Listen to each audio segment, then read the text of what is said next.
Jamais sans la grâce, une dévotion matinale qui vous connecte à la pensée de Dieu et vous donne la provision du ciel au quotidien. Bonjour chers amis, chers internautes, chers téléspectateurs, nouvelle journée, nouvelle provision. Bienvenue dans cette 4e dévotion de cette semaine. Père, nous te bénissons, nous t'élevons, nous t'exaltons. Parce que tu es ce Dieu de révélation.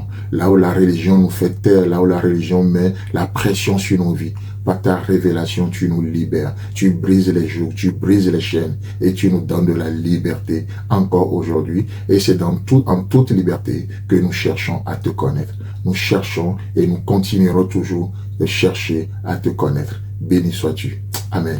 Alors, chers amis, chers internautes, nous continuons notre pensée toujours sur l'amour. Sur l'amour. Et vous savez, je nous rappelle encore ce beau passage, Jérémie chapitre 31, le verset 3.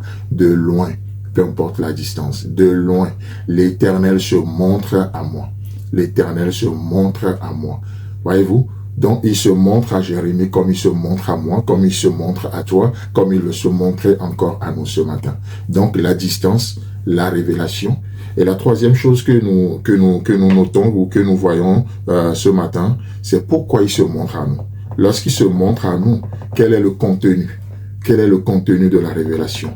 Et il dit le contenu, je t'aime d'un amour éternel. Et ça, c'est le contenu de la révélation. Je t'aime d'un amour éternel. Vous savez, ce n'est jamais, quand Dieu se montre à nous, le message n'est jamais un message d'accusation, ni un message de condamnation. Lorsque Dieu se montre à nous, lorsque nous recevons la révélation, nous sommes plutôt délivrés de la peur. Nous sommes plutôt délivrés de la frayeur. La révélation produit plutôt la crainte de l'Éternel. Parlant de la crainte de l'Éternel, je fais référence à cette attitude de révérence que nous sommes appelés à développer vis-à-vis de Dieu et vis-à-vis des choses de Dieu. Voilà ce que la révélation produit. Je t'aime d'un amour éternel. Tel est le contenu de la révélation. Lorsque Dieu se montre à nous, voilà le message qu'il nous apporte. Plus de condamnation pour ceux qui sont en Christ. Le message d'amour, le message de la justice venant de Dieu. Pas la justice venant de nos œuvres, pas la justice venant de nos intentions. Nos intentions, aussi bonnes qu'elles puissent être, ne peut jamais nous justifier. Mais Dieu nous a justifiés en Christ. En Christ, nous trouvons la justification. En Christ, nous sommes devenus la justice de Dieu. Voyez-vous? Et donc, le message est un message d'amour. Je t'aime d'un amour éternel. Pas juste d'un amour éphémère, mais d'un amour éternel. Pas d'un amour passager. Pourquoi l'amour ne peut pas être éphémère?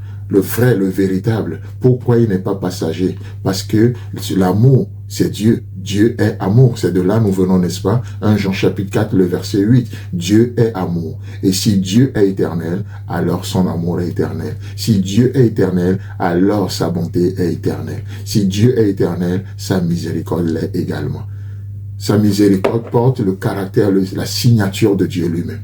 Voyez-vous, assez intéressant de considérer ces vérités vraiment capitales dans nos vies.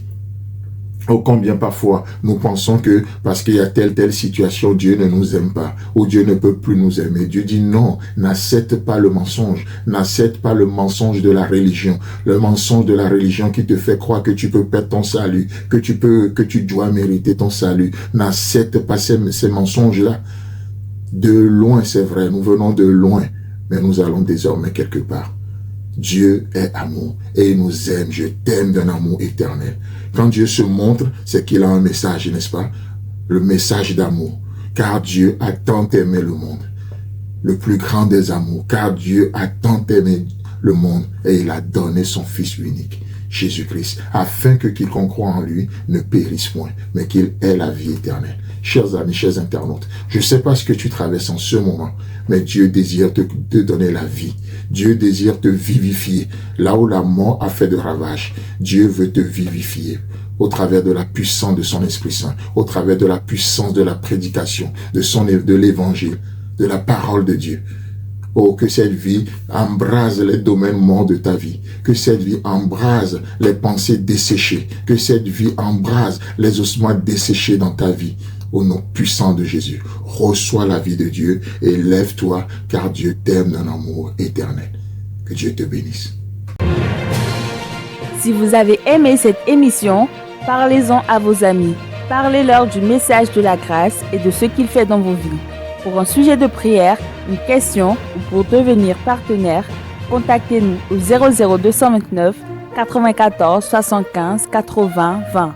Que Dieu vous bénisse et à la prochaine. En attendant, pensez avec Dieu.